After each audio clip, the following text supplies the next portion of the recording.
अगली सुबह वो बेमन से कॉलेज जाने को तैयार हुई। उसके चेहरे और शरीर पर रात की वहशियत के निशान थे। उसने मेकअप से उन निशानों को ढक लिया। उसने सबके साथ बैठकर नाश्ता किया। संग्राम उसकी बगल में ही बैठा था। भाभी, मैंने आज किसी काम से आपके कॉलेज जाना है, इसलिए आप मेरे साथ ही चलिएगा, हर्ष बोला। नहीं, आज मैं खुद जा रहा हूं, इसे छोड़ने तुम अपना काम करो, संग्राम बोला। वो चुप ही रही। बुआ और उसकी जेठानी उसे देखे जा रही थी, पर संग्राम के कारण बोली कुछ नहीं। अब चलो भी, तुम्हें कॉलेज छोड़कर मुझे काम पर भी जाना है, संग्राम उसे गुस्से से बोला। फिर वो कार में आकर बैठ गई। छवि के बैठते ही उसने कार चला दी। छवि का सिर डैशबोर्ड से टकरा गया। उसने जल्दी से सीट बेल्ट बांधी। वो सारे रास्ते कुछ नहीं बोले। कॉलेज आ गया था। वो उतरने लगी तो उसने रोका। मेरी बात कान खोलकर सुन लो। हर्ष को अपने जाल में फंसाने की सोचना भी मत। तुम जैसों का दीन ईमान सिर्फ पैसा होता है।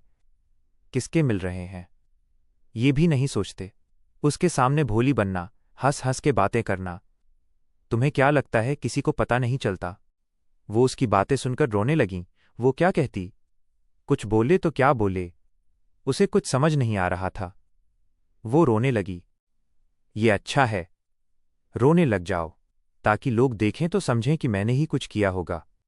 मुझे तुम्हारी ये भद्दी शक्ल नहीं देखनी, जाओ, उतर जाओ, संग्राम ने गुस्से से कहा। वो कार से उतरते ही सीधे वॉशरूम गई। वहां उसने अपना चेहरा ठीक कर रही थी कि वहां मीना आ गई।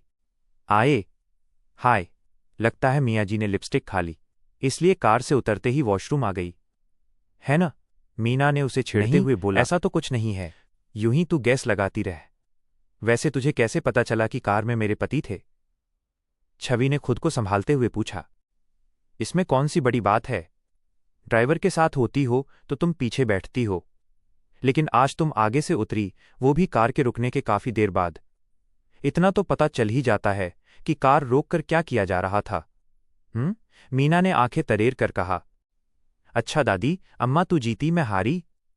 चल अब क्लास में चल, नहीं तो मैडम जी फिर कहेंगी, मीना तुम कब सुधरोगी? दोनों हंसते हुए क्लास में आ गईं। आज सहस नहीं आया था। उसे बड़ा अजीब सा खालीपन महसूस हो रहा था। बेशक वो उसे कुछ भी कहती रहे, पर आज उसे उसकी कमी खल रही थी। शाम होते होते वो पूरी तरह बोर हो गई थी। उसे लग रहा था मानो आज समय गुजर ही नहीं रहा। छुट्टी हुई तो वो मीना के साथ गेट के पास आ गई। ड्राइवर ने दरवाज़ा खोला, वो दोनों कार में बैठ गईं। आज तू चुप चुप क्यों है? बस तबीयत ठीक नहीं है। मैं भी कहूं शायद सहस को मिस कर रही है, छोड़ने के लिए कहा। छवि ने उसके कोहनी मार के ड्राइवर की तरफ इशारा किया कि ड्राइवर बैठा है। तो मीना ने बात एकदम बदल दी। या तो हमारे जीजाजी के कारण दुखी है कि वो छोड़ने तो आए थे, लेने नहीं आए, मीना बोली। फिर दोनों हंस दी। संग्राम ऑफिस में बैठा उनकी बातें सुन रहा था। वो भी मुस्कुरा दिया। उसकी सेक्रेटरी, जो सामने उसके साइन करने का इंतजार कर रही थी, उसकी स्माइल देख डर गई। सर स्माइल क्यों कर रहे हैं? क्या मुझसे कोई गलती हो गई? वो बुरी तरह घबरा गई, पर उसे क्या पता था कि सर के कान में एयरपोर्ट लगे हैं। संग्राम ने पेपर साइन करके उसे वापस पकड़ा दिए, पर उसके चेहरे पर स्माइल वैसी ही थी। वो पेपर लेकर वहां से आ गई। संग्राम मुस्कुराते हुए काम करता रहा। उसका फोन बजने लगा। उसे कल की बात याद आई। यही वक्त था जब बुआ का फोन आया था। उसे सारी बात याद आने लगी। बुआ जी कह रही थी, बेटा तुमने बहू को कुछ कहा है क्या? वो तो हमें देखकर नीचे रुकी ही नहीं, दौड़ती हुई लिफ्ट में चली गई। देख बेटा, ऐसा नहीं करते। माना कि उसके घरवालों ने पैसे लिए हैं, पर इसे कुछ कहकर वो पैसे वापस तो नहीं आने। क्या? बुआ जी आप ये क्या कह रही हैं? किसने किससे पैसे लिए? उद्धरण चिन्ह। हाय, आग लगे मेरी जुबान को। मुझे क्या पता था कि तुझे पता नहीं है। मैंने सोचा तुझे तेरे पापा ने बता दिया होगा। मुझे क्या पता कि तुझे पता ही नहीं। क्या सोम दादा ने भी नहीं बताया? बुआ चालाकी से बोली। नहीं बुआ, आप यूं पहेलियां न बुझाओ, सीधी तरह बताओ क्या बात है। बेटा, तेरे पापा बता रहे थे कि तेरे ससुराल वालों ने शादी के बदले पैसे लिए हैं, कोई 15 लाख के करीब। अब मुझे पूरा तो नहीं पता, पर मुझे लगता है वो अब और पैसे मांग रहे हैं। बुआ ने अपना तीर छोड़ा। मैं आज ही उनसे बात करता हूं। उद्धरण चिन्ह। देखना बेटा, मेरा नाम मत लेना। वरना तेरे पापा सोचेंगे मैंने चुगली की है। अब तेरी बात है तो तुझे तो पता होनी ही चाहिए। कहकर बुआ ने फोन बंद कर दिया। उसे सच में गुस्सा आया था। उसने घर जाते ही पापा और सोम दादा को स्टडी में बुलाकर उनसे बात की। फिर उसने छवि के साथ। उसे उसका रोना याद आ गया। वो याद नहीं करना चाहता था। उसने अपने असिस्टेंट ओम चड्ढा को बुलाया। सुनो, कार निकालो, आज हिसाब किताब करने जाना है। सर, सफर बहुत लंबा है, लगभग 6 घंटे लगते हैं। ओम बोला। फिर ऐसा करो, कल सुबह जल्दी निकलेंगे। देखें तो सही की है कैसे लोग, उसे भी ले चलेंगे। उद्धरण चिन्ह। जी सर, सुबह 5 बजे निकलते हैं तो 11 बजे पहुंच जाएंगे। ओम बोला। संग्राम का घर। छवि जैसे ही घर के अंदर आई, उसने देखा कि बुआ और उसकी जेठानी लिविंग रूम में बैठी बातें कर रही थी। उसे देखते ही बुआ ने उसे आवाज लगाई, इधर आओ। वो उनके पास गई। जी बुआ जी। लगता है तुम भूल गई हो कि तुम भी इस घर की बहू हो। तुम घर के कामों में हाथ बटाया करो। बुआ बोली। जी कहिए बुआ जी, क्या करना है? जाओ पहले कपड़े बदल लो, फिर आना। छवि जाने लगी तो बुआ बोली, रुको जरा, जाते जाते ये कप भी किचन में रख देना। छवि वापस मुड़ी और कप उठाकर किचन की ओर चल दी। रास्ते में ही चंबा ने उससे कप पकड़ लिया और बोली, आप ऊपर चलिए, कप मैं ले जाती हूं। वो अपने कमरे में आ गई। वो कपड़े बदलकर नीचे लिविंग रूम में जाने लगी। उसे रास्ते में हर्ष मिला, जो इसे देखते ही भागकर इसके पास आया। भाभी, आप मेरे साथ चलिए, मुझे किसी के लिए गिफ्ट लेना है। देखिए, ये एक सरप्राइज है, किसी को बताना नहीं है। इस घर में किसी और को कहूंगा तो खबर फैल जाएगी, सरप्राइज खत्म हो जाएगा। इसलिए आपसे कह रहा हूं, प्लीज प्लीज, उसने बच्चों की तरह हाथ जोड़ते हुए कहा। लेकिन बुआ जी और दीदी जी को क्या कहूं? छवि ने पूछा। आप कुछ मत कहिए, उन्हें मैं खुद ही बता दूंगा। कहकर वो लिविंग रूम में गया और बोला, बुआ जी, मैं छोटी भाभी को अपने साथ ले जा रहा हूं।